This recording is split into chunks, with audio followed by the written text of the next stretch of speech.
இன்றைக்கு நம்ம வெளிப்படுத்தின விசேஷம் 47வது பாடம் பார்க்க போகிறோம். அதாவது இந்த கடல்லிருந்து வரக்கூடிய அந்த பீஸ்ட் என்று சொல்லக்கூடிய மிருகத்தினுடைய டிஸ்கிரிப்ஷன், அது என்ன மாதிரியான மிருகம் என்று சொல்லக்கூடிய காரியத்தை நம்ம இன்றைக்கி பார்க்க போகிறோம். நம்ம போன வாரம் வெளிப்படுத்தின விஷயம் 13வது அதிகாரத்தில் 1வது வசனம் பார்த்தோம். இன்றைக்கு 2லிருந்து 4 வரை பார்க்க போகிறோம். ஆனால் முதல்ல இருந்தே நான் வாசிக்கிறேன். நம்ம அதை வாசித்து விட்டு இந்த செய்திகளாக கடந்து செல்வோம். பின்பு நான் கடற்கரை மணலின் மேல் நின்றேன். அப்பொழுது சமுத்திரத்திலிருந்து ஒரு மிருகம் எழும்பி வர கண்டேன். அதற்கு 7 தலைகளும் 10 கொம்புகளும் இருந்தன. அதன் கொம்புகளின் மேல் 10 முடிகளும் அதன் தலைகளின் மேல் தூஷணமான நாமமும் இருந்தன. நான் கண்ட மிருகம் சிறுத்தையை போலிருந்தது. அதன் கால்கள் கரடியின் கால்களைப் போலவும் அதன் வாய் சிங்கத்தின் வாயைப் போலவும் இருந்தனது. வலு சர்ப்பமானது தன் பலத்தையும் தன் சிங்காசனத்தையும் மிகுந்த அதிகாரத்தையும் அதற்கு கொடுத்தது. அதன் தலைகளில் ஒன்று சாவுக்கேதுவாய் காயப்பட்டிருக்க கண்டேன். ஆனாலும் சாவுக்கேதுவான அந்த காயம் சொஸ்தமாக்கப்பட்டது. பூமியிலுள்ள யாவரும் ஆச்சரியத்தோடே அந்த மிருகத்தை பின்பற்றி அந்த மிருகத்திற்கு அப்படிப்பட்ட அதிகாரம் கொடுத்த வலு சர்ப்பத்தை வணங்கினார்கள். அல்லாமலும் மிருகத்திற்கு ஒப்பானவன் யார், அதனோடே யுத்தம் பண்ணத்தக்கவன் யார் என்று சொல்லி மிருகத்தையும் வணங்கினார்கள். ஆமென். அதாவது எப்பவுமே பார்த்தீங்கன்னா, இந்த உலகம் தன்னை வழி நடத்துவதற்கு ஒரு தலைவன் தேவை என்று சொல்லக்கூடிய ஒரு காரியத்தை எப்போதும் பார்த்து கொண்டே இருக்கிறாங்க. இப்போ நம்ம ஒரு சில நேரங்களில் நம்ம நம்முடைய பிரதம மந்திரி இல்லை ஜனாதிபதி இல்லை இப்படிப்பட்ட இல்லை ராஜா இல்லை அதிகாரம் செலுத்தக்கூடியவங்க இப்படிப்பட்டவங்க மேலே நம்ம ஒரு நம்பிக்கை, அவங்க நம்மளை காப்பாற்றுவாங்க நினச்சாலும், ஆனால் இந்த உலகம் என்னது செய்துன்னா, நம்ம எல்லாரையும் வழி நடத்தக்கூடிய, மொத்த உலகத்திற்கு ஒரு அமைதியை கொடுக்கக்கூடியதா, மொத்த உலகத்தை வழி நடத்தக்கூடிய ஒரு உலகத்தை நடத்தக்கூடிய ஒரு ஆள் வேணும் என்று சொல்லக்கூடிய ஒரு ஏக்கத்தோடு ஏங்கி கொண்டிருக்க காலம் உண்டாகும்.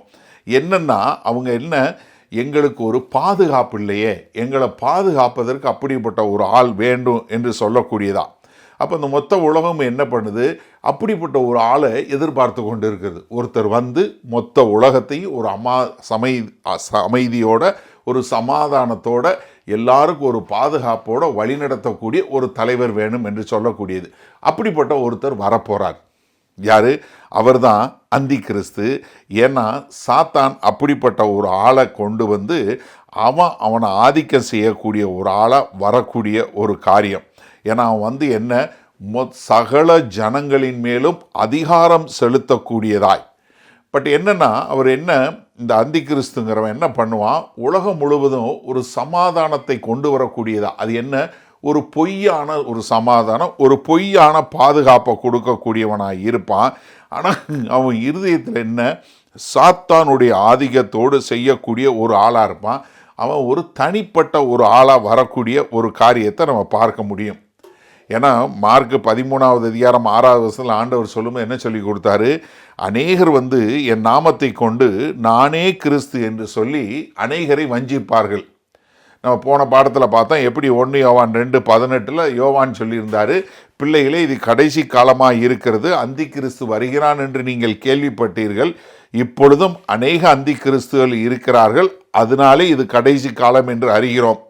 அப்போ இயேசு கிறிஸ்து என்ன சொன்னார், கடைசி காலத்தில் ஒரு வருவான்னு சொல்லி சொன்னார். யோவான் நமக்கு சொன்னார். அது மாத்திரமில்லை, மார்க் 13வது அதிகாரம் 21, 22 சொல்லும்போது, அப்பொழுது இதோ கிறிஸ்து இங்கே இருக்கிறார், அதோ அங்கே இருக்கிறார் என்று எவனாகிலும் சொன்னால் நம்பாதீங்கள்.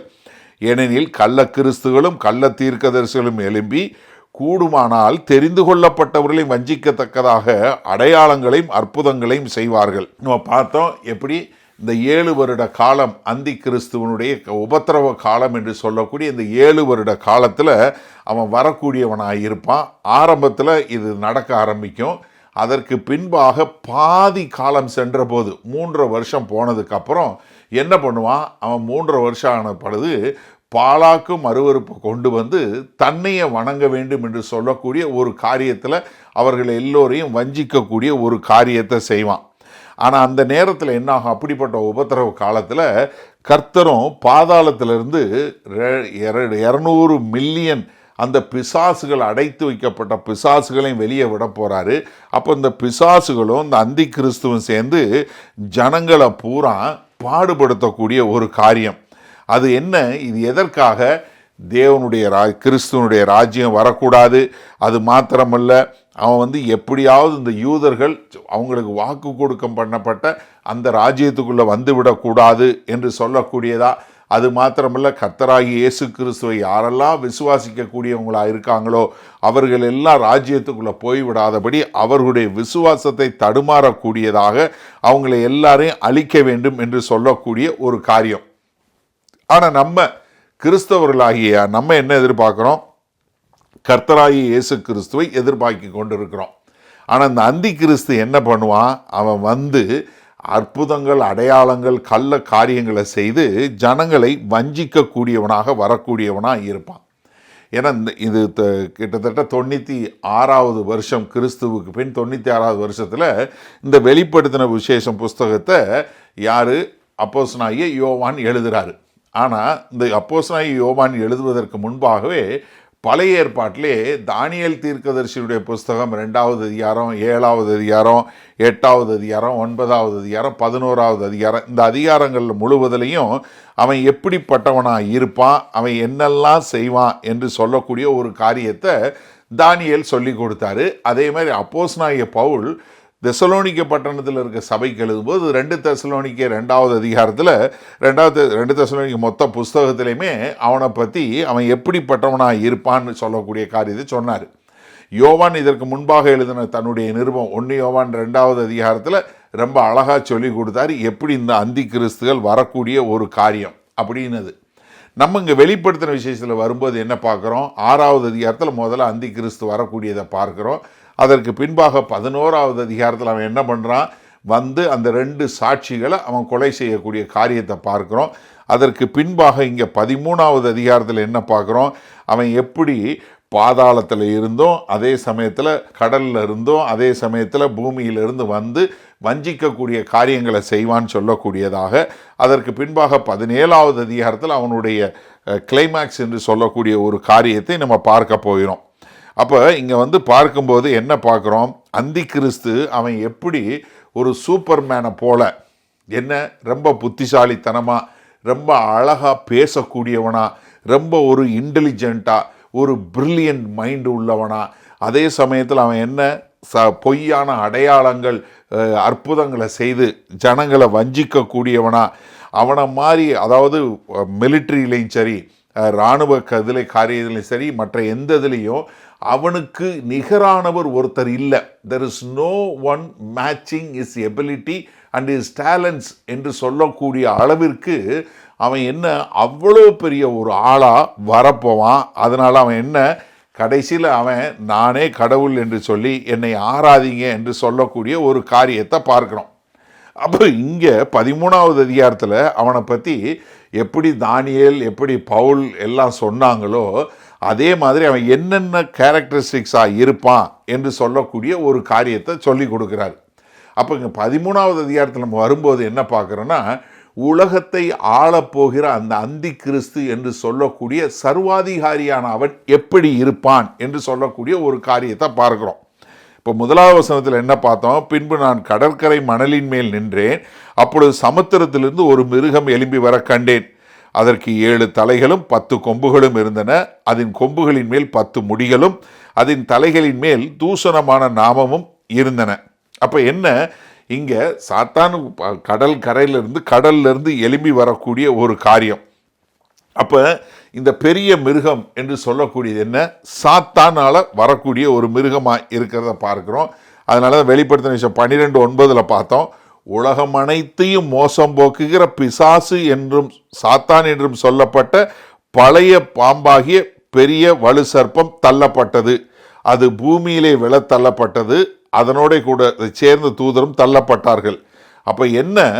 அவன் எப்படி இருப்பான் என்று சொல்லக்கூடியதாக, அவன் என்ன சாத்தானுடைய பிள்ளையாக இருப்பான், அவன் பிசாசுனுடைய பிள்ளையாக இருப்பான்.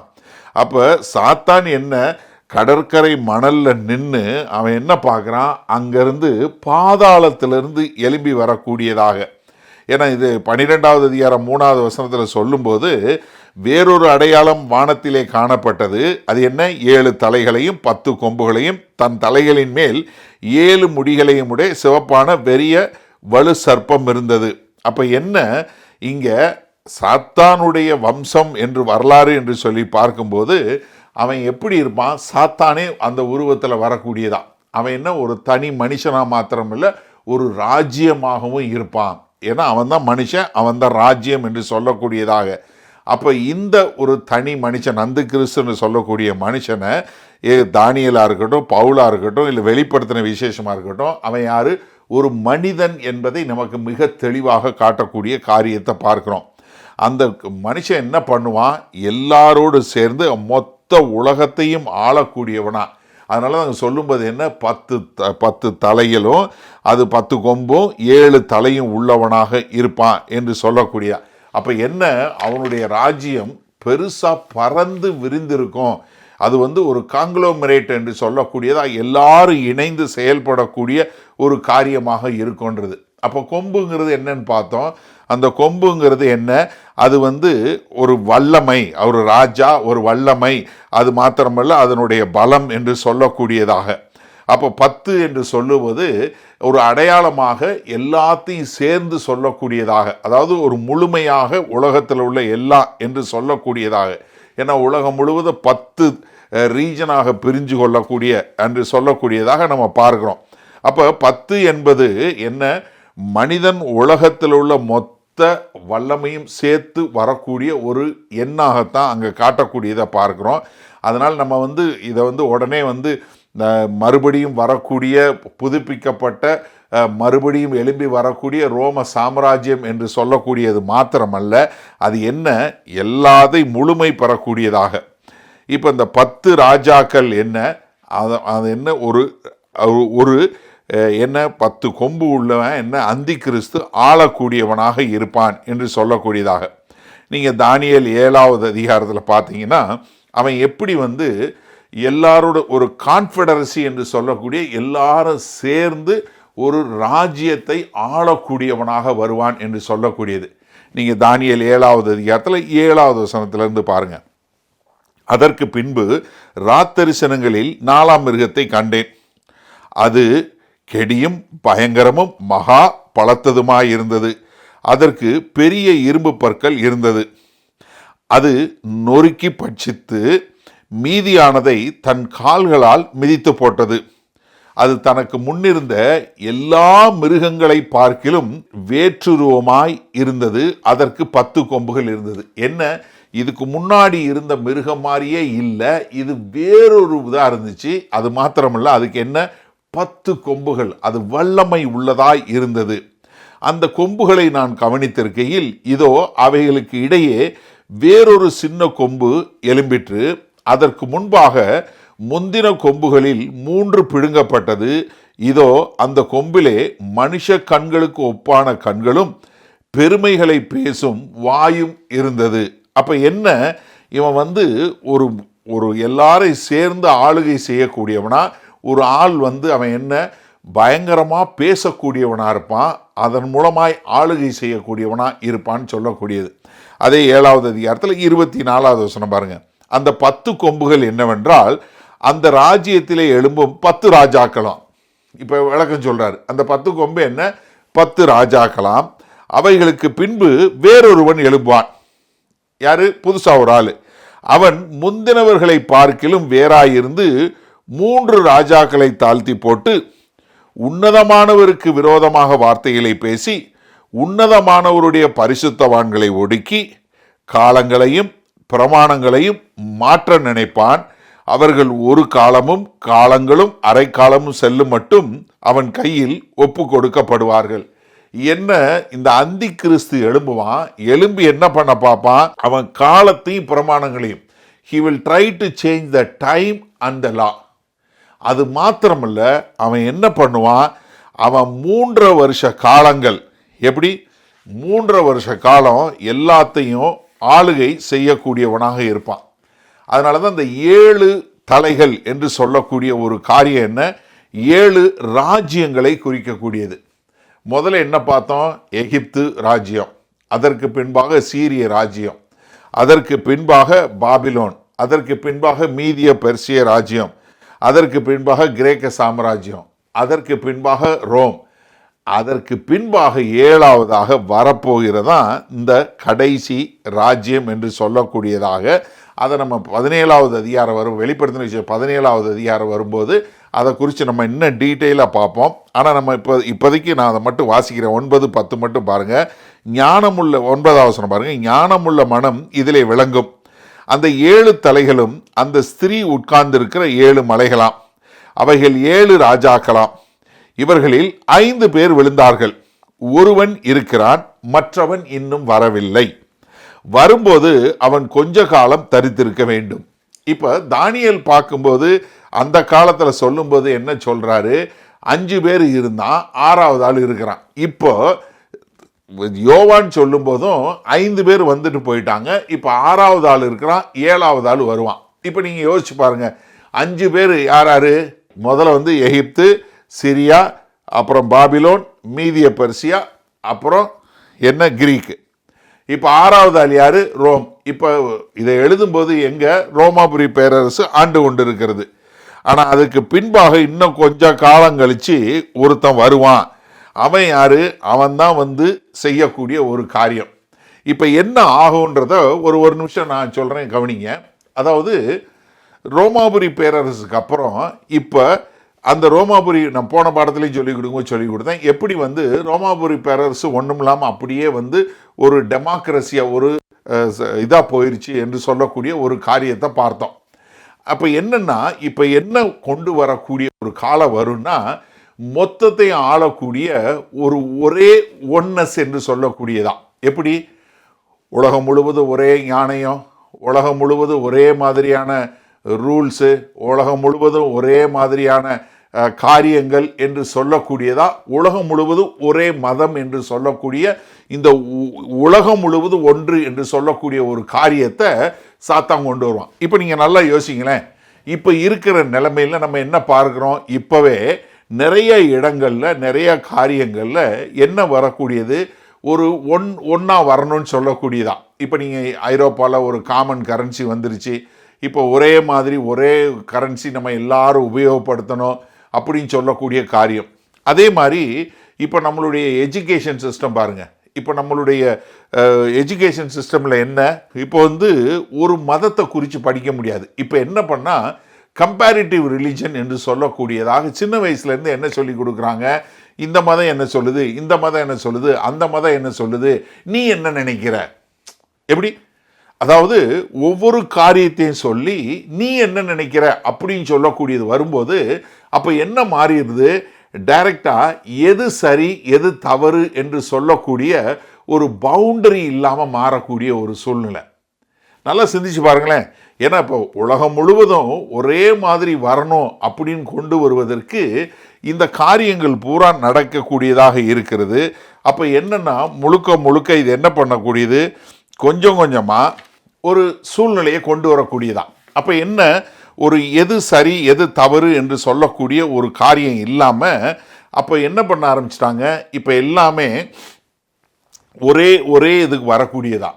இன்னைக்கு நீங்கள் எது சரி தவறு என்று சொல்லக்கூடிய ஒரு காரியம் இல்லாமல் நீங்கள் எல்லாருமே எது வேணாலும் செய்யலாம் என்று சொல்லக்கூடிய ஒரு காலகட்டத்தை கொண்டு வராங்க.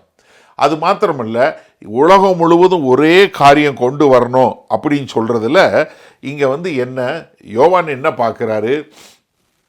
ஒரு ராஜ்யம், உலகம் முழுவதும் ஒரே ராஜ்யமாக ஆளக்கூடியதாக ஒரு காரியம் நடைபெறணும். அப்போ என்ன, one world religion, one world என்று சொல்லக்கூடிய ஒரு அமைப்பு உருவாகக்கூடிய ஒரு காரியம் உண்டாகும். அப்படி எல்லாம் உண்டாகும்போது என்ன வரும்? அந்த ராஜ்யத்தினுடைய எல்லாத்துலேயும் என்ன தலையில் என்ன பேர் எழுதியிருக்கோம்? தேவதூஷணம் எழுதியிருக்கோம். அப்போ நீங்கள் இப்போ யோசிச்சு பாருங்கள், இன்றைக்கு கிறிஸ்தவர்கள் என்று சொல்கிறவங்க எந்த அளவுக்கு தாக்கப்படுறாங்க. அதாவது இன்னைக்கு ரொம்ப மோசமான காரியம் என்ன தெரியுமா? தேவனுடைய நாமத்தை எடுத்து ரொம்ப ஈஸியாக ஒரு கர்ஸ் வேர்டுனா இப்போ ஜீசஸ்ன்னு ஆக்கிட்டாங்க. யோசிச்சு பாருங்களேன் எந்த அளவுக்கு கொண்டு வந்துட்டாங்கன்னு. அப்போ என்ன, இவங்க எல்லாம் என்ன பண்ண ஆரம்பிப்பாங்க, இவங்க பூரா கடைசியில் இந்த அந்தி கிறிஸ்து என்ன பண்ணுவான், நீ என்னைய ஆராதி என்று சொல்லக்கூடியதான்.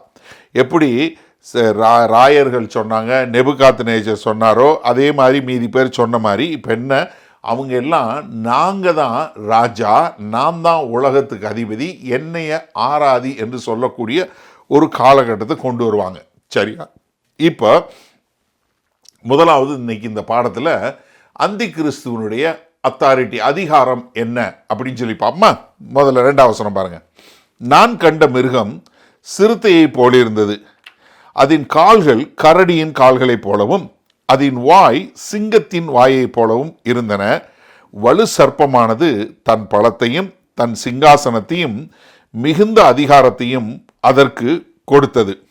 இப்போ இது வரும்போது இங்கே தரிசனத்தில் பார்க்கும்போது என்ன பார்க்குறாரு, இது பாதாளத்திலிருந்து இது வரக்கூடியதாக இருக்குது. இந்த மிருகத்துக்கு என்ன பார்க்குறோம், 10 கொம்பு இருக்குது, 7 தலைகள் இருக்குது, அதில் தூஷணமான நாம இருக்குது. இப்படிப்பட்ட ஒரு மிருகம்.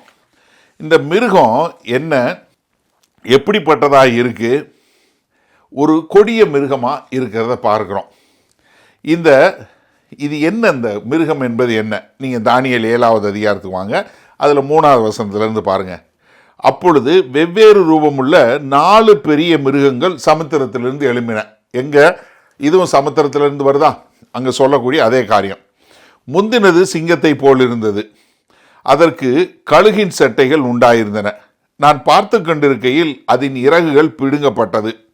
அது தரையிலிருந்து எடுக்கப்பட்டு மனுஷனைப் போல 2 காலின் மேல் நிமிர்ந்து நிற்கும்படி செய்யப்பட்டது. மனுஷ இருதயம் அதற்கு கொடுக்கப்பட்டது. பின்பு கரடிக்கு ஒப்பாகிய வேறே 2 மிருகத்தை கண்டேன். அது ஒரு பக்கமாய் சாய்ந்து நின்று தன் வாயிலுள்ள பற்களுக்குள்ளே 3 விலா எலும்புகளை கவ்விக்கொண்டிருந்தது. எலும்பி வெகு மாம்சம் தின்னென்று அதற்கு சொல்லப்பட்டது. அதற்கு பின்பு சிவிங்கை போல் இருக்கிற வேறொரு மிருகத்தை கண்டேன். அதன் முதுகில் பட்சியின் சட்டைகள் 4 இருந்தன. அந்த மிருகத்துக்கு 4 தலைகளும் உண்டாயிருந்தன. அதற்கு ஆளுகை அளிக்கப்பட்டது. அதற்கு பின்பு ராத்தரிசனங்களில் 4ஆம் மிருகத்தை கண்டேன். அது கெடியும் பயங்கரமும் மகா பலத்ததுமாயிருந்தது. அதற்கு பெரிய இரும்பு பற்கள் இருந்தன. அது நொறுக்கி பட்சித்து மீதியானதை தன் கால்களால் மிதித்து போட்டது. அது தனக்கு முன்னிருந்த எல்லா மிருகங்களை பார்க்கிலும் வேற்றுருவமாய் இருந்தது. அதற்கு 10 கொம்புகள் இருந்தன. இப்போ இங்கே தானியேல் இங்கே பார்க்கும்போது எதை சொல்கிறாரு, அங்கே சொல்லும்போது 4 காரியங்கள் இருந்தன. 4 சொல்லக்கூடிய ஒரு காரியம் சொல்கிறாரு. அது என்ன, பாபிலோனுடைய ராஜ்யம், மேதோ பெர்ஷிய ராஜ்யம், கிரேக்க சாம்ராஜ்யம், ரோம சாம்ராஜ்யம். இப்போ நீங்கள் இதில் பார்த்தீங்கன்னா இங்கே முதல்ல சொல்லும்போது என்ன, சிங்கத்தை போல் இருந்தது. அந்த சிங்கம் என்று சொல்லக்கூடியது என்ன, அது பாபிலோனுடைய ராஜ்யம். அது பயங்கரமான ஒரு வல்லமை உள்ளதாக இருந்தது பார்க்குறோம். சரியா?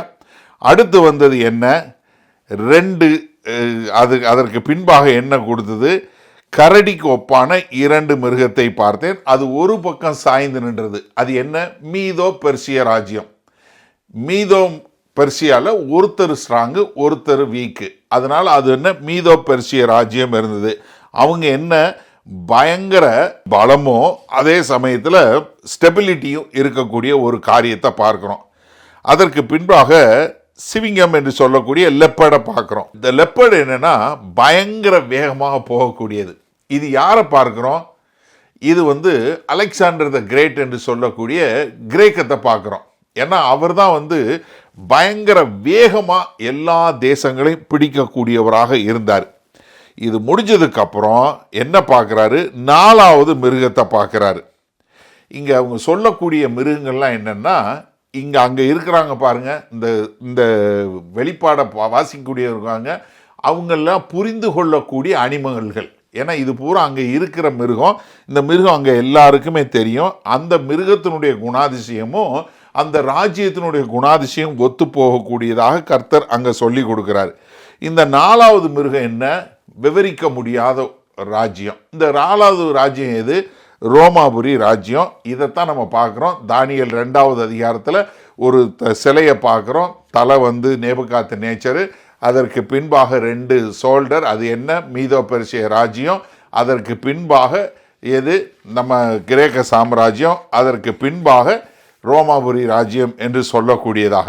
அப்போ இங்கே வெளிப்படுத்தின விஷயம் 13வது அதிகாரத்தில் பார்க்கும்போது அதே மாதிரி ஒரு மிருகத்தை நம்ம பார்க்குறோம். அது என்ன, இது வந்து அங்கே இருக்கிற எல்லாத்துக்கும் காட்டக்கூடியதா. அப்போ இங்கே பார்க்கும்போது நம்ம என்ன பார்க்குறோன்னா, முதல்ல என்ன, இந்த ராஜ்யம் வந்து என்ன, பாபிலோன் ராஜ்யம் என்ன, அது வந்து வல்லமை, பயங்கர கிரேட்னஸ் என்று சொல்லக்கூடியதாக இருந்தது. 2வது என்ன, ஸ்ட்ரென்த்தும் ஸ்டெபிலிட்டியும், பலமும் ஒரு ஸ்திரத்தன்மையும். அது யார், மீதோ பெர்சிய ராஜ்யம். அதற்கு பின்பாக பயங்கர ஃபாஸ்ட்டாக ரொம்ப சீக்கிரமாக போகக்கூடியது கிரேக்க சாம்ராஜ்யம் என்று சொல்லக்கூடியதை பார்க்குறோம். ஆனால் அந்த ஃபைனல் வந்து கடைசியாக வரக்கூடிய இந்த ரிவைவ்டு ரோமன் எம்பையர் வரும்போது அது என்ன பண்ணுன்னா, இது எல்லாத்தையும் உடைய வல்லமையும் பொருந்தியதாக இருக்கும் அப்படின்னு சொல்லக்கூடியதா. இங்கே தானியேல் பார்க்கும்போது என்ன பார்க்குறாரு, முதல்ல சிங்கம், கரடி, சிவிங்கம் பார்க்குறாரு. ஆனால் இங்கே பார்க்கும்போது இவர் என்ன பார்க்குறாரு, முதல்ல சிவிங்கம், அதுக்கப்புறம் கரடி, அதுக்கப்புறம் சிங்கம். அப்போ என்ன, தானியேல் பார்ப்பதுக்கு ரிவர்ஸில் இவர் பார்க்குறாரு யோவான். ஏன்னா தானியேல் ஏன் பார்க்குறாருன்னா, அவர் பாபிலோன்லேருந்து இப்படி பார்க்குறாரு. எப்படி, பாபிலோனு, அதுக்கப்புறம் மீதோ பெர்சிய ராஜ்யம், அப்புறம் கிரேக்க சாம்ராஜ்யம், அப்புறம் ரோம சாம்ராஜ்யம் பார்க்குறாரு. ஆனால் யோவான் பார்க்கும்போது ரிவர்ஸில் பார்க்குறாரு. ஏன்னா அவர் ஏற்கனவே ரோம சாம்ராஜ்யத்தில் இருக்கிறாரு, அதற்கு முன்பாக கிரேக்க சாம்ராஜ்யம், அதற்கு முன்பாக மீதோ பெர்சிய ராஜ்யம், அதற்கு முன்பாக பாபிலோன் ராஜ்யம். அதனால தான் இது ரிவர்ஸ் ஆர்டரில் இருக்கிறத நம்ம பார்க்க முடியும். சரியா? அப்போ இங்கே தானியேல் சொல்லும்போது, தானியேல் டிஸ்கிரைப் பண்ணும்போது, கடைசியாக வரப்போகிற ஒரு ராஜ்யம் என்ன வந்து பயங்கர வல்லமையாக இருக்கும், மீதி எல்லாம் வந்து போயிடும் அப்படின்னு சொல்லக்கூடிய ஒரு காரியத்தை இங்கே சொல்லி கொடுக்குறாரு. ஏன்னா தானியேல் எழுதும்போது அங்கே இருந்த காரியங்களும் இங்கேருந்து இவர் எழுதும்போது இருந்த காரியங்களும் பார்க்கும்போது இது எல்லாம் என்ன காட்டுது, எவ்வளவு வேகமாக, எவ்வளவு கொடுமையாக, எவ்வளவு வல்லமையாக, எவ்வளவு பலமாக, எவ்வளவு இதாக வந்து உட்காந்து எல்லாத்தையும் பட்சிக்கக்கூடியதாக இருக்கிறது என்று சொல்லக்கூடியதாக. அப்போ இது என்னன்னா, இது எல்லாமே சேர்ந்து இந்த கடைசியாக வரக்கூடிய ரோம சாம்ராஜ்யம் அவ்வளவு வல்லமை பொருந்தியதாக இருக்கும் அப்படின்னு சொல்லக்கூடியதா. அதனால தான் இதுக்கு இந்த மிருகத்துக்கு என்ன பெயருன்னு பெயர் கொடுக்கல.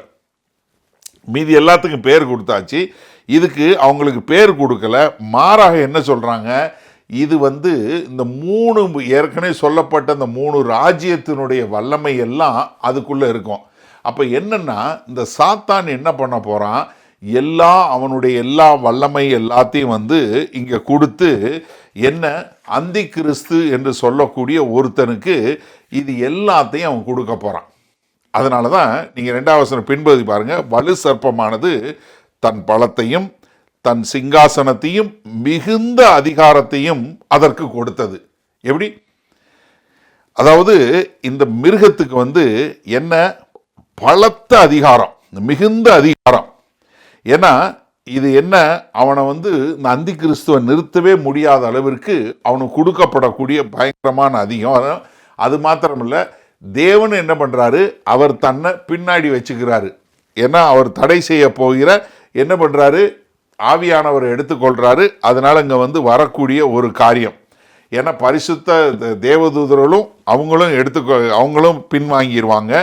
அதனால் வந்து என்ன, ஆண்டவர் வந்து அவங்களுக்கு ஒரு ஃப்ரீ ரன் கொடுக்குறாரு. அதனால் இந்த சாத்தான் தன்னுடைய அதிக வல்லமையை கொண்டு அநேக காரியங்களை செய்யக்கூடியதாக ஒரு காரியத்தை அவன் செய்ய போகிறான். அதனால் அவனுக்கு வந்து என்ன, பயங்கரமான ஒரு அத்தாரிட்டி, அவன் தான் மிகுந்த அதிகாரம் என்று சொல்லக்கூடியதான். அப்போ என்ன, அவங்களுக்கு என்ன, அவங்க என்ன செய்யணுமோ அதை செய்யக்கூடிய காரியம், அவங்களுக்கு அதை சுதந்திரமாக செய்யக்கூடிய காரியம். அது மாத்திரமல்ல, அவங்கள தடை செய்வதற்கோ அவங்கள கேள்வி கேட்கறதுக்கோ ஆளே இருக்கிறாது. ஏன்னா 2 தெசலோனிக்கர் 2:7 சொல்லும்போது, அக்கிரமத்தின் ரகசியம் இப்பொழுதே கிரியை செய்கிறது, என்ன தடை செய்கிறவன் நடுவிலிருந்து நீக்கப்படும் முன்னே. அப்போ என்ன, தடை செய்கிற பரிசுத்த ஆவியானவரும் நீக்கப்படுவார். அப்போ எல்லாமே போயிடும். இந்த காலகட்டத்தில் என்ன, கர்த்தர் என்ன பண்ணுறாரு, பாதாளத்தை திறக்கிறாரு. அதில் இருக்கிற 200 மில்லியன் பிசாசுகளும் வரப்போகுது. தடை செய்கிற பரிசுத்த ஆவியானவர் எடுத்துக்கொள்ளப்படுகிறார். கர்த்தர் தன்னுடைய கரத்தை எடுத்துக்கொள்கிறார். அது மாத்திரமல்ல, தேவதூதர்களும் போயிடுறாங்க. அப்போ பிசாசும் சாத்தானும் அவனுடைய கூட்டமும் சேர்ந்து அந்தி கிறிஸ்துவும் சேர்ந்து ஒரு பயங்கரமான they are going to have a field டேங்கிற மாதிரி பயங்கரமான அக்கிரமங்களை செய்ய போகிறாங்க. அதனால் அவங்க என்ன, அந்த சூழ்நிலை எப்படி இருக்கும், ரொம்ப மோசமாக காரியமாக இருக்கும்.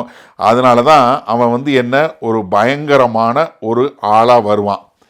இப்படி வரும்போது நிச்சயமாக என்ன நடக்கும், ஜனங்கள் பூரா ஒரு நிற்கதியான சூழ்நிலை, எங்களுக்கு ஒன்றுமே இல்லை, எங்களை காப்பாற்ற யாராவது வரமாட்டாங்களா என்று சொல்லி ஜனங்கள் எல்லோரும் ஒரு ஆளை எதிர்நோக்கி இருக்கக்கூடிய ஒரு காலகட்டம் வரும். எப்படி நீங்கள் யோசிச்சு பாருங்கள். எப்போ இந்த அந்தி கிறிஸ்து மேலே வருவான்னா, இப்படிப்பட்ட ஒரு பயங்கரமான ஒரு ஸ்திரமற்ற சூழ்நிலை காரியங்கள் நடைபெறும்போது ஜனங்கள் பூரா என்ன எதிர்பார்ப்பாங்க, ஆஹா இப்போ ஒரு தலைவன் இதெல்லாம் சரி பண்ணிட மாட்டானா அப்படின்னு எதிர்பார்க்கும்போது இவன் ஒரு சர்வாதிகாரியாக அவன் மேலே வரக்கூடிய ஒரு காரியம். அவன் என்ன பண்ணுவான், எல்லா இதையும் சீர்திருத்துற மாதிரி வருவான். ஆனால் அவன் என்ன பண்ணுவான், அவன் இப்படிப்பட்ட ஒரு காலகட்டத்தில் அவன் கொடுமையான காரியங்களை செய்ய பண்ணுவான்.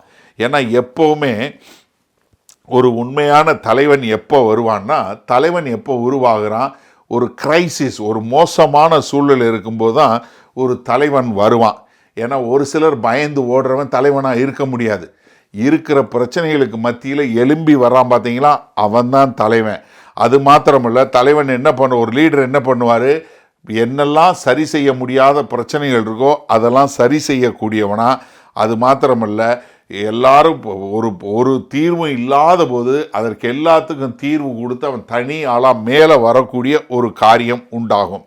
அப்போ என்னன்னா, அங்கே வரும்போது இங்கே ஒரு இப்படிப்பட்ட ஒரு பயங்கரமான ஒரு ஜீனியஸாக இவன் இங்கே வரக்கூடியவனாக இருப்பான். அவன் இங்கே வரும்போது என்ன பண்ணுவான், அப்படி மேலே வந்த உடனே ஜனங்கள் எல்லாரும், ஆஹா இவன் தான் எங்களுக்கு சமாதானத்தை கொடுக்க போகிறான், இவன் தான் எங்களுக்கு விடுதலையை கொடுக்க போகிறான் அப்படின்னு சொல்லி அவர்கள் எதிர்பார்த்து கொண்டு இருக்கும்போது அந்தி கிறிஸ்து எழும்புவான். நீங்கள் நல்லா கவனிங்க. இந்த அந்தி கிறிஸ்துங்கிறவன் 10 கொம்பு இருக்கும்போது 7 தலை இருக்கும்போது 10 கொம்புக்கு நடுவில் ஒரு கொம்பு வருதுன்னு பார்த்தீங்களா? இதை நீங்கள் நல்லா புரிஞ்சுக்கொள்ளுன்னா அடால்ஃப் ஹிட்லர் தான்.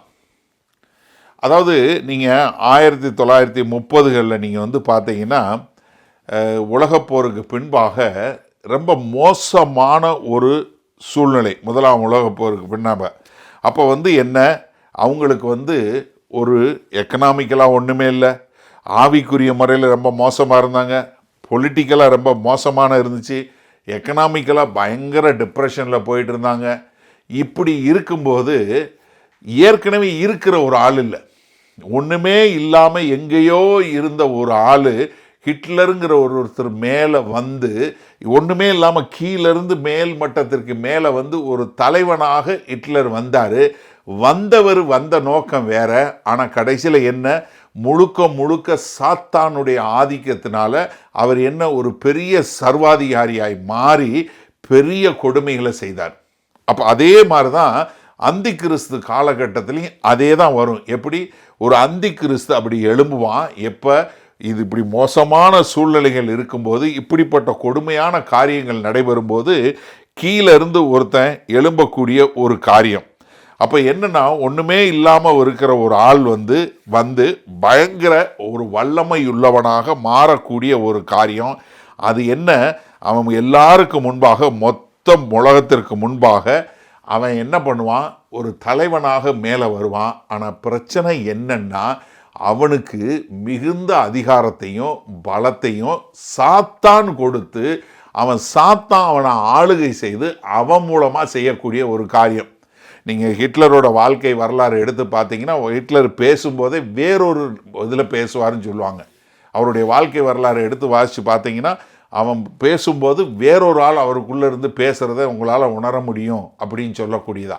அதே மாதிரி தான் அந்தி கிறிஸ்து முழுக்க முழுக்க சாத்தான் ஒரு அதிகாரம் கொடுத்து சாத்தான் அவரை ஆதிக்கம் பண்ணி அந்த அந்தி கிறிஸ்து மூலமாக ஆளுகை செய்யக்கூடியவனாக வருவான். அப்போ முதலாவது அவனுடைய அதிகாரம், ரெண்டாவது அவனுடைய அப்ரூவல், அவனை ஏற்றுக்கொள்ளக்கூடிய காரியம் என்ன? 3வது வசனம் பாருங்க. அதன் தலைகளில் ஒன்று சாவுக்கு ஏதுவாய் காயப்பட்டிருக்க கண்டேன், ஆனாலும் சாவுக்கு ஏதுவான அந்த காயம் சொஸ்தமாக்கப்பட்டது.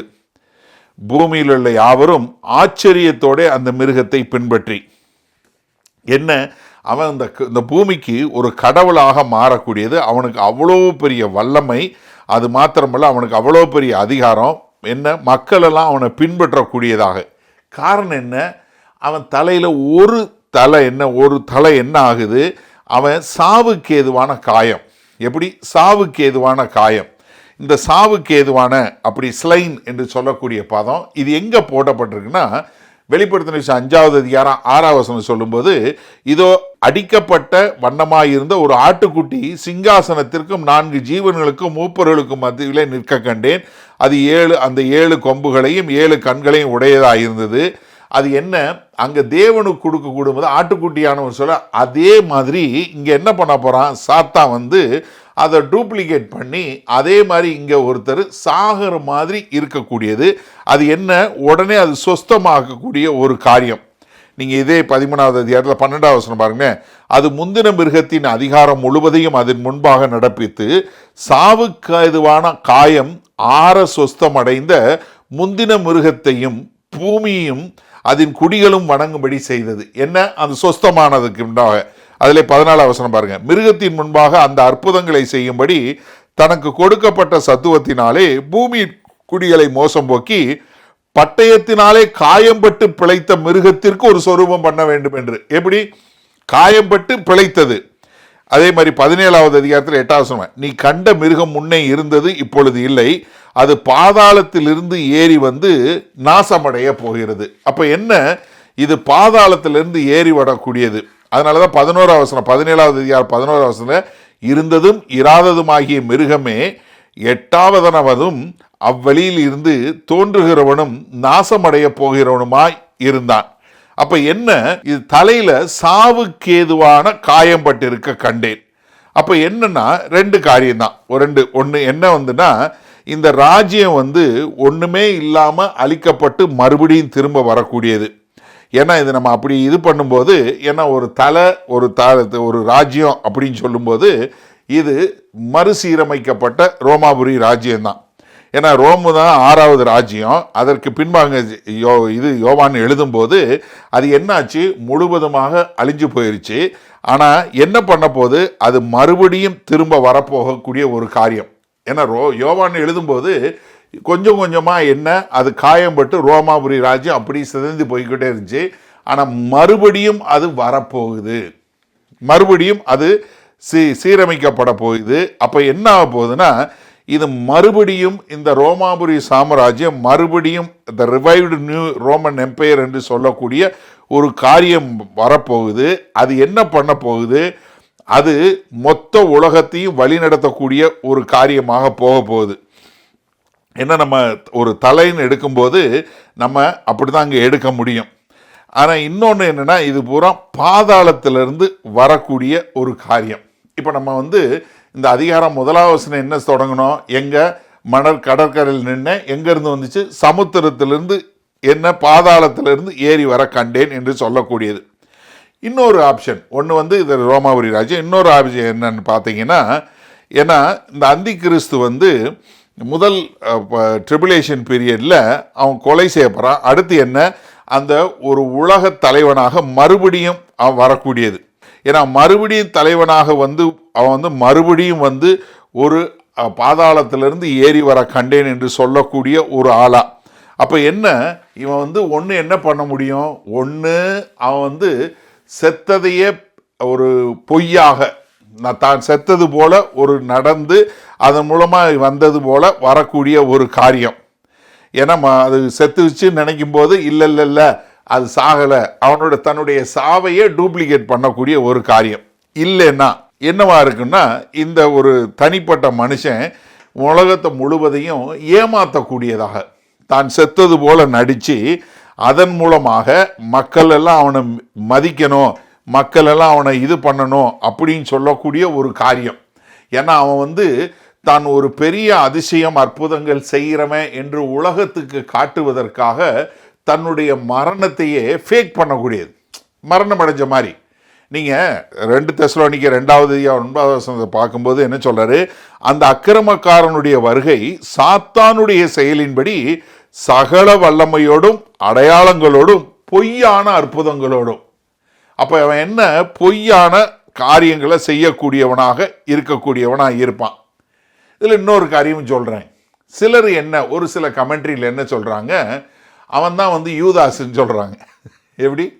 அவன் தான் மறுபடியும் ஏன்னா மரிச்சு போயிட்டான், அந்த யூதாஸ் தான் மறுபடியும் வரப்போகிறான் அப்படின்னு சொல்லக்கூடிய ஒரு காரியம். ஏன் அது சொல்கிறாங்கன்னா, ஏன்னா யூதாஸ் ஒருத்தனை தான் நம்ம புதிய ஏற்பாட்டில் பார்க்கும்போது அவன் கேட்டின் மகன், இந்த சன் ஆஃப் பெர்டிஷன் என்று சொல்லக்கூடிய ஒரு பதம் அவன் ஒருத்தனை சொல்லப்படுது. யோவான் 17:12 கர்த்தராகிய இயேசு கிறிஸ்து ஜெபம் பண்ணும்போது என்ன சொல்றாரு? நான் அவருடைய கூட உலகத்தில் இருக்கையில் அவர்களை உம்முடைய நாமத்தினாலே காத்து கொண்டேன், நீர் எனக்கு தந்தவர்களை காத்து கொண்டு வந்தேன். வேத வாக்கியம் நிறைவேறத்தக்கதாக கேட்டின் மகன் கெட்டு போனானே அல்லாமல் அவர்களில் ஒருவனும் கெட்டு போகவில்லை. என்ன யூதாஸ் சொல்லும்போது அவன் தான் கேட்டின் மகன் என்று சொல்லக்கூடியது. அது மாத்திரமல்ல, இந்த கேட்டின் மகன்கிற பதம் யாருக்கு உபயோகப்படுத்தப்படுது? அந்தி கிறிஸ்துக்கு உபயோகப்படுது. 2 தெசலோனிக்கர் 2:3 பார்க்கும்போது எவ்விதத்திலும் ஒருவனும் உங்களை மோசம் பார்க்காதபடிக்கு எச்சரிக்கையாயிருங்கள், ஏனெனில் விசுவாச துரோகம் முந்தி நேரிட்டு கேட்டின் மகனாகிய பாவ மனுஷன் வெளிப்பட்டாலொழி அந்த நாள் வராது. ஏன்னா அவங்க இதனால என்ன சொல்றாங்க? அவன் கேட்டின் மகன் சொல்லப்பட்டிருக்கு, இயேசு கிறிஸ்து சொன்னாரு, அதனால இவன் தான் அந்த யூதாஸ் தான் அப்படின்னு சொல்லக்கூடிய ஒரு காரியம். அது மாத்திரமில்ல, யோவான் 6:70 சொல்லும்போது இயேசு அவர்களை நோக்கி, 12 உங்களை நான் தெரிந்து கொள்ளவில்லையா? உங்களுக்குள்ளும் ஒருவன் பிசாசா இருக்கிறான் என்றார். எப்படி? ஒருத்தன் பிசாசா இருக்கான்னு சொல்லி சொன்னார். அது யார? யூதாசு சொன்னார். அது மாத்திரமில்ல, இயேசு கிறிஸ்து காட்டி கொடுக்கப்படும் போது லூக்கா 22:3 என்ன பார்க்கிறோம்? அப்பொழுது 12 ஒருவனாகிய யூதாஸ் காரியத்தை என்னும் மறுபேர் கொண்ட யூதாசுக்குள் சாத்தான் புகுந்தான். அப்ப என்ன? அவனுக்கு பேரு கேட்டின் மகன், அந்தி கிறிஸ்து முன்னாடி கேட்டின் மகன் வெளிப்பட்டால் ஒழிய வராது. அது மாத்திரமல்ல, அவன் தான் பிசாசு, அவனுக்குள்ளதான் பிசாசு புகுந்தது. அதனால அவன் தான் யூதாஸ் தான். ஏன்னா சாத்தான் தான் எல்லாம் செஞ்சான், அதனால இவன் தான் சாத்தான் சொல்லக்கூடியது. அப்ப இது ஒருவேளை யூதாஸ் தான் மறுபடியும் உயிரோட எலும்பி வருவான் அப்படின்னு சொல்லக்கூடிய ஒரு காரியம் சொல்றாங்க. பட் நமக்கு முதல்ல யூதாஸ் எப்படி இருந்தானே தெரியாது, அதனால நமக்கு அதுவும் தெரியல. அது மாத்திரமில்ல, ஏன்னா இங்கே இந்த மறுபடியும் உயிரோட எலும்பி வரணும்னா அவன் முதல்ல நடுவில் தான் எலும்பி வரக்கூடிய காரியம். ஸோ அப்போ அவன் என்னன்னா, இவன் இடையிலே அவன் பயங்கரமான வல்லமை பெற்று வரக்கூடிய ஒரு காரியம். ஏன்னா அதுதான் நம்ம வெளிப்படுத்தின விஷயம் 6வது அதிகாரத்தில் நம்ம பார்க்குறோம். அப்போ இது என்னன்னா, இங்கே சாத்தானுடைய ஒரு பெரிய வல்லமையில் வரக்கூடியவனாக இருக்கிறான். நீங்கள் இதே வெளிப்படுத்தின 13:14 பார்க்கும்போது, மிருகத்தின் முன்பாக அந்த அற்புதங்களை செய்யும்படி தனக்கு கொடுக்கப்பட்ட சத்துவத்தினாலே பூமியின் குடிகளை மோசம் போக்கி பட்டயத்தினாலே காயப்பட்டு பிழைத்த மிருகத்திற்கு ஒரு சொரூபம் பண்ண வேண்டும் என்று பூமியின் குடிகளுக்கு சொல்லப்பட்டது. அப்போ இந்த கள்ள தீர்க்கதரிசி என்ன பண்ணுறான்? இந்த மிருகத்தோட கூட மக்களை ஏமாற்றக்கூடியவனாக, வஞ்சிக்கக்கூடியவனாக. அது மாத்திரமல்ல, அவன் என்ன பூமியில் குடியிருக்கிற சகல ஜனங்களும் வஞ்சிக்கத்தக்கதாக பெரிய அதிசயங்களையும் அற்புதங்களையும் செய்யக்கூடியவனாக இருப்பான். அதனால இவன் அப்படிப்பட்டவனாக இருக்கக்கூடியது. இது எந்த வகையில் வேணாலும் இருக்கலாம். அதனால நமக்கு இது எப்படின்னு சொல்ல முடியாது. ஏன்னா அந்த மொத்த உலகமும் என்ன பண்ண போது, இதை பார்த்து பிரமிக்கக்கூடியதா, ஆச்சரியப்படக்கூடியதா, இப்படியா என்று சொல்லக்கூடியதா. ஏன்னா நீங்கள் 2 தெசலோனிக்கர் 2:10-11 12 பார்த்தீங்கன்னா, கெட்டு போகிறவர்களுக்குள்ளே அநீதியினால் உண்டாகும் சகலவித வஞ்சகத்தோடும் இருக்கும், ரட்சிக்கப்படத்தக்கதாய் சத்தியத்தின் மேலுள்ள அன்பை அவர்கள் அங்கீகரியாமற் போனபடியினால் அப்படி நடக்கும். ஆகையால் சத்தியத்தை விசுவாசியாமல் அநீதியில் பிரியப்படுகிற யாவரும் ஆக்கினைக்குள்ளாக்கும்படிக்கு அவர்கள் பொய்யை வஞ்சிக்கத்தக்கதாக கொடிய வஞ்சகத்தை தேவன் அவர்களுக்குள் அனுப்புவார். என்ன? இவன் வஞ்சிக்கணும்னு நினைக்கும் போது தேவனும் வஞ்சகத்தை அனுப்பக்கூடியதாக. காரணம் என்ன? அவர்கள் சத்தியத்தை விளக்கி அவங்க என்ன பண்றாங்க? இப்படிப்பட்ட வஞ்சகத்துக்கு தங்களை ஒப்பு கொடுக்குறாங்க. அப்போ அந்தி கிறிஸ்து இப்படிப்பட்ட ஒரு காரியங்களை செய்யக்கூடியவனாக இருக்கிறான். 3வது, இந்த முதல்ல வந்து அவனுடைய அதிகாரத்தை பார்த்தோம், அதுக்கப்புறம் அவனுடைய அங்கீகாரத்தை பார்த்தோம், அதற்கு பின்பாக அவனுக்கு நடக்கக்கூடிய ஆராதனை. இது நல்லா இருக்குல்ல? முதல்ல அவனுடைய அதிகாரம், அங்கீகாரம், ஆராதனை, 3 ஆணை வருது. சரியா? 4வது வசனம் பாருங்க. அந்த மிருகத்திற்கு அப்படிப்பட்ட அதிகாரம் கொடுத்த வலு சர்ப்பத்தை வணங்கினார்கள். எப்படி? சர்ப்பத்தை வணங்கினார்கள். அல்லாமலும் மிருகத்திற்கு ஒப்பானவர் யார், அதனோட யுத்தம் பண்ணத்தக்கவன் யார் என்று சொல்லி மிருகத்தை வணங்கினார்கள். என்ன இது? அவங்களுக்கு பெரிய ஆச்சரியத்தோட இல்லை, வந்தி கிறிஸ்து இப்படி பண்றான ஒரு ஆச்சரியம் மாத்திரம் இல்லை, அவனை வணங்கக்கூடியதாக. மறுபடியும் 2 தெசலோனிக்கர் 2:4 பாருங்க. அவன் எதிர்த்து நிற்கிறவனாயும் தேவன் எண்ணப்படுவது எதுவோ, ஆராதிக்கப்படுவது எதுவோ அவை எல்லாவற்றிற்கும் மேலாக தன்னை உயர்த்துகிறவனாயும் தேவனுடைய ஆலயத்தில் தேவன் போல் உட்கார்ந்து தன்னைத்தான் தேவன் என்று காண்பிக்கிறவனாயும் இருப்பான். என்ன ஆராதனை எனக்கு வேணும். நீங்க என்னை ஏற்றுக்கொள்வது மாத்திரம் இல்லை, நீங்க என்னை பார்த்து பிரமிக்கிறது மாத்திரமல்ல, என்னை பார்த்து நீங்க பயப்படுறது மாத்திரமல்ல, எனக்கு நீங்கள் என்னை கடவுள் என்று ஆராதிக்க வேண்டும் என்று சொல்லக்கூடிய ஒரு காரியம். ஏன்னா இந்த ஜனங்கள் வந்து என்ன, சத்தியத்தை விசுவாசியாமல் அவங்க என்ன பண்றாங்க, சத்தியத்தை தள்ளும்போது அவர்களுக்கு ஒரு வஞ்சகம் உண்டாகிறது. அதனால அவங்க என்ன, இந்த வலு சர்ப்பம் வந்து அவனுக்கு வந்து வல்லமையை கொடுக்கறதுனால அங்க வந்து அந்த மிருகத்தை வணங்கக்கூடியவர்களாய், ஏன்னா இவங்க பூரா முழுவதும் உலகம் முழுவதும் அவனை வணங்கக்கூடியதாக. ஆனால் இப்போ வணங்கினாங்கன்னா அவங்களுக்கு எல்லாருக்கும் தெரியுமா? ஒரு சிலருக்கு தெரியலாம், ஒரு சிலருக்கு தெரியாமல் இருக்கலாம். என்னன்னா இந்த கடைசியில் வந்து சாத்தான ஆராதிக்க வேண்டும் என்று சொல்லக்கூடிய ஒரு காரியம் இங்கே வரக்கூடியது. ஒரு சிலர் வந்து விருப்பப்பட்டு கூட சாத்தான ஆராதிப்பாங்க. ஆனால் பவுல் வந்து இதை குறித்து கொரிந்தி சபைக்கு எழுதும்போது எப்படி வந்து பொய்யான ஆராதனை செய்யக்கூடாது, அந்நிய தேவர்களுக்கு ஆராதனை செய்யக்கூடாதுங்கிறத மிக தெளிவாக அங்கே சொல்லி கொடுக்குறாரு. ஆனால் அவங்க என்ன பண்ணுறாங்க, இந்த மிருகத்துக்கு கொடுக்கப்பட்ட வல்லமையினால் அவங்க அப்படி செய்யக்கூடிய ஒரு காரியத்தை பார்க்குறோம். நீங்கள் இதே 13வது அதிகாரத்தை, வெளிப்படுத்தின 13வது அதிகாரத்தில் 11-12 பாருங்கள். பின்பு வேறொரு மிருகம் பூமியிலிருந்து எழும்ப கண்டேன். இது அடுத்த மிருகம். ஒன்று வந்து சமுத்திரத்திலிருந்து, அடுத்தது பூமியிலிருந்து வர கண்டேன். அது 10வது வசனத்துக்கு அப்புறம் இருக்கும். அது ஒரு ஆட்டுக்குட்டிக்கு ஒப்பாக 2 கொம்புகளுடையதாக இருந்தது, வலு சர்ப்பத்தை போல பேசினது. அது முந்தின மிருகத்தின் அதிகாரம் முழுவதையும் அதன் முன்பாக நடப்பித்து சாவுக்கு ஏதுவான காயம் ஆற சொஸ்தமடைந்த முந்தின மிருகத்தை பூமியின் அதன் குடிகளும் வணங்கும்படி செய்தது. என்ன பண்ணுது இந்த மிருகம்? மக்களை வஞ்சித்து அவர்களை என்ன இந்த அந்தி கிறிஸ்துவ வணங்கும்படி செய்யக்கூடிய ஒரு காரியம். 15வது வசனம் பாருங்க. மேலும் அம்மிருகத்தின் சொரூபம் பேசத்தக்கதாகவும் மிருகத்தின் சொரூபத்தை வணங்காத யாவரையும் கொலை செய்யத்தக்கதாகவும் மிருகத்தின் சொரூபத்திற்கு ஆவியை கொடுக்கும்படி அதற்கு சத்துவம் கொடுக்கப்பட்டது. எப்படி? நீ ஆராதனை செய்யலைன்னா கொலை செய்யப்படுவ என்று சொல்லக்கூடியதாக ஜனங்களை வந்து என்ன கட்டாயப்படுத்தி அவங்கள இந்த 2வது வரக்கூடிய இந்த பூமியிலிருந்து வரக்கூடிய மிருகம் என்ன பண்ணுது, அவங்கள கம்பல் பண்ணி அவங்கள வணங்க சொல்லக்கூடியதாக. அதுக்கப்புறம் என்ன பாருங்க, அந்த 4வது வசனத்தில் பின்படி அதனுடைய யுத்தம் பண்ணத்தக்கவன் யார் என்று சொல்லி மிருகத்தையும் வணங்கினார்கள். என்ன அதனுடைய மிருகத்தை அதனோட ஒப்பிடத்தக்கவன் யார் என்று சொல்லக்கூடியதாக அப்படின்னா, இது என்னன்னா தேவனுக்கு எதிராக தூசணம் பேசுறது. எப்படி தெரியுமா? நீங்கள் பழைய ஏற்பாடு முழுவதும் பார்த்தீங்கன்னா ஒரு வார்த்தை திரும்ப திரும்ப பார்க்க முடியும். தேவரீர் உமக்கு ஒப்பான தேவன் யார் என்று சொல்லக்கூடியதா. இங்கே மிருகத்தை பார்த்து மிருகத்துக்கு ஒப்பானவன் யார் என்று சொல்லி மிருகத்தை வணங்கணும்னு சொல்லும்போது என்ன, தேவனுக்கு கொடுக்குற அதே காரியத்தை இங்கே கொடுக்கக்கூடியதா. நீங்கள் யாத்திராகமம் 15-11 பாருங்க. கர்த்தாவே, தேவர்களில் உமக்கு ஒப்பானவர் யார்? பரிசுத்தத்தில் மகத்துவம் உள்ளவரும் துதிகளில் பயப்படத்தக்கவரும் அற்புதங்களை செய்கிறவருமாகிய உமக்கு ஒப்பானவர் யார்? அதே இங்க சொல்லக்கூடியது. சங்கீதம் 35:10 சிறுமைப்பட்டவனை அவனிலும் பலவானுடைய கைக்கு சிறுமைக்கும் எளிமையுமானவனை கொள்ளையிடுகிறவனுடைய கைக்கும் தப்புவிக்கிற உமக்கு ஒப்பானவர் யார் கர்த்தாவே? ஏசாயா 40:18 இப்படி இருக்க தேவனை யாருக்கு ஒப்பிடுவீர்கள்? எந்த சாயலை அவருக்கு ஒப்பிடுவீர்கள்?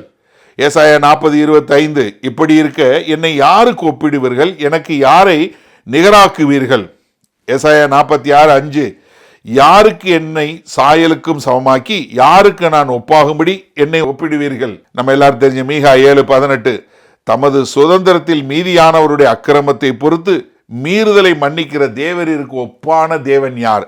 அப்போ என்னன்னா, பழைய ஏற்பாடு முழுவதும் நமக்கு சொல்லக்கூடும்போது தேவனே உமக்கு ஒப்பான தேவன் யார் என்று சொல்லக்கூடியதை இங்கே சொல்லும்போது அதே வார்த்தையை சொல்லி உமக்கு ஒப்பானவன் யார். இப்போ நீங்கள் முதலாம் வசனத்தில் பாருங்களேன், 7 தலை இருந்துச்சா, 7 கிரீடம் இருந்துச்சா, அந்த 7 கிரீடத்தில் என்ன எழுதிருந்துச்சு? தூசணம் எழுதிருந்துச்சு இல்லையா? இதுதான் என்ன, அதாவது தேவனுக்கு எதிராக தூசணம் எழுதி உமக்கு ஒப்பானவர் யார் என்று சொல்லக்கூடிய ஒரு தூசணம். இதில் இன்னொரு காரியம் என்னன்னா, இங்கே ஒரு வார்த்தையை வச்சு விளையாடக்கூடிய ஒரு காரியம் என்னன்னா, மைக்கேலை சொல்லும்போது, மைக்கேல்னா யாருன்னா, மைக்கேல்னா என்ன அர்த்தம்? Who is like God. மைக்கேல்னா என்ன அர்த்தம்? ஹூ இஸ் லைக் காட் என்று சொல்லக்கூடியது. அப்போ இங்கே மிகாவேலுக்கு எதிராக சொல்லக்கூடியதாக இந்த வார்த்தையை வச்சு இங்கே தேவதூஷணம் எழுதி என்ன பண்ண சொல்லக்கூடியது? இங்கே நீ தேவனுக்கு எதிராக செய் என்று சொல்லக்கூடியதா. இப்போ நீங்கள் ஒரு நிமிஷம் யோசிங்களேன். இந்த 2 வாரம் நம்ம பார்க்குறோம், விசேஷமாக அந்த 13வது அதிகாரம் தொடங்கினதுக்கப்புறம் 12வது அதிகாரத்தில் மோசத்தை பார்த்தோம்.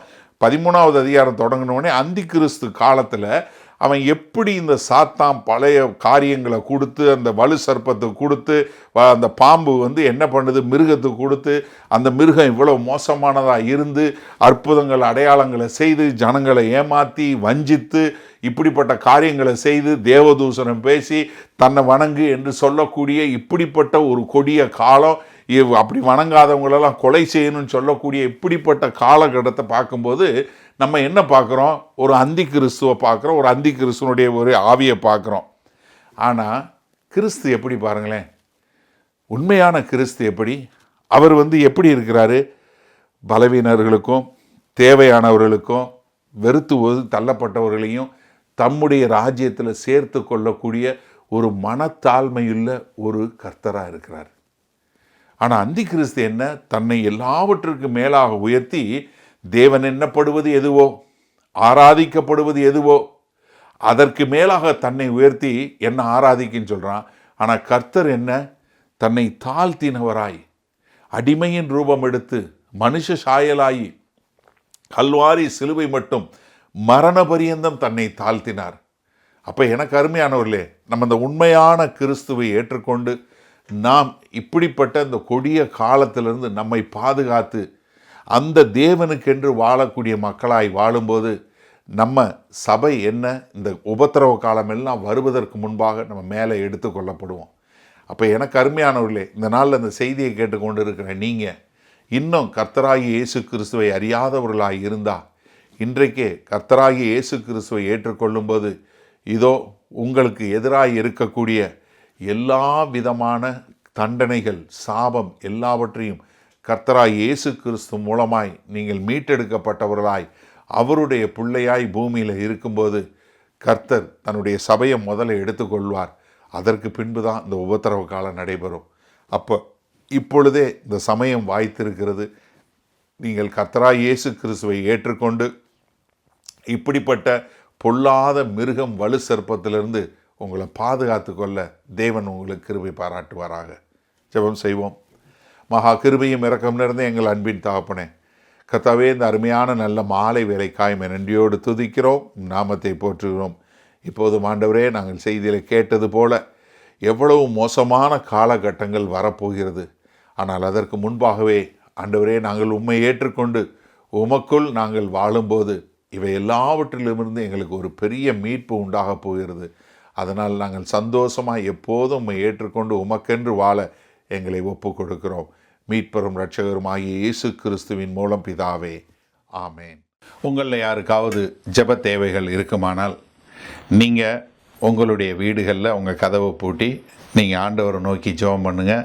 உங்களுடைய எல்லா விதமான பலவீனங்களை குறித்து தெரிந்து வைத்திருக்கிற தேவன், எப்போதும் ஜீவன் உள்ள தேவன், உங்களுடைய ஜெபங்களை கேட்டு உங்களுக்கு பதில் கொடுப்பார். நீங்கள் வேற ஒரு ஆள்கிட்ட போகணும், வேற ஒருத்தவங்கிட்ட போய் ஜெபத்துக்கு போகணும்னு அவசியம் இல்லை. நீங்கள் ஜெபம் பண்ண ஆண்டவராகிய இயேசு கிறிஸ்துவை ஏற்றுக்கொண்ட எல்லாரும் பிதாவாகிய தேவன்கிட்ட ஜெபம் பண்ணால் அந்த ஜெபத்தை கேட்டு பதில் கொடுக்கக்கூடிய அன்புள்ள பரமபிதா தான் நமக்கு இருக்கிறாரு. அதனால் தைரியமாக நீங்கள் ஜெபம் பண்ணுங்கள். அதே சமயத்தில் இன்னொரு காரியமும் நாங்கள் சொல்கிறோம், எங்களுக்காய் ஜெபம் பண்ணுங்க. ஏன்னா வேத வசனத்தில் அதான் சொல்லியிருக்கு, நீங்கள் எந்த ஊழியக்காரரையும் ஜெபம் பண்ண போங்கன்னு சொல்லலை, ஆனால் ஊழியக்காரருக்காக ஜெபம் பண்ண சொல்லியிருக்கு. நாங்கள் தைரியமாக தேவனுடைய வார்த்தை இன்னும் அதிகமாக பிரசங்கிக்க எங்களுக்காய் நீங்கள் ஜெபிக்கும்படி கேண்டிக் கொள்கிறேன். ஆமேன்.